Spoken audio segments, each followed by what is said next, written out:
হাদিসে বর্ণিত আছে, ফাতেমা রাদিয়াল্লাহু আনহা যখন রাসূল সাল্লাল্লাহু আলাইহি ওয়াসাল্লামের কাছে আসতেন তখন তিনি দাঁড়িয়ে যেতেন। আসসালামু আলাইকুম। ওয়ালাইকুম আসসালাম ওয়া রাহমাতুল্লাহি ওয়া বারাকাতুহু। তার হাত ধরে চুমু দিতেন এবং নিজের বসার জায়গায় তাকে বসাতেন। একদিন হজরত আয়েশা রাদিয়াল্লাহু আনহা দেখলেন রাসূল সাল্লাল্লাহু ফাতেমা রাদিয়াল্লাহু আনহার কানে কিছু বললেন। এ কথা শুনে ফাতেমা কাঁদতে শুরু করলেন।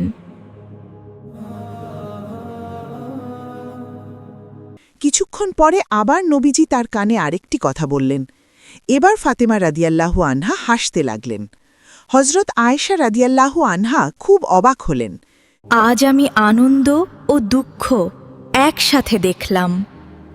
কি বলেছিলেন রাসূল? আমি রাসূলের গোপন কথা প্রকাশ করতে পারি না।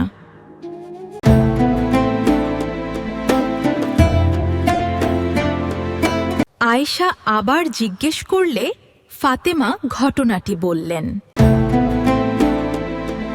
প্রথমে রাসূল আমাকে বলেছিলেন যে এই অসুস্থতা থেকেই আমার ইন্তেকাল হবে। এই কথা শুনে আমি কেঁদে ফেলেছিলাম। তারপর তিনি আবার বললেন, আমার পরিবারের মধ্যে তুমিই প্রথম আমার সাথে এসে মিলিত হবে।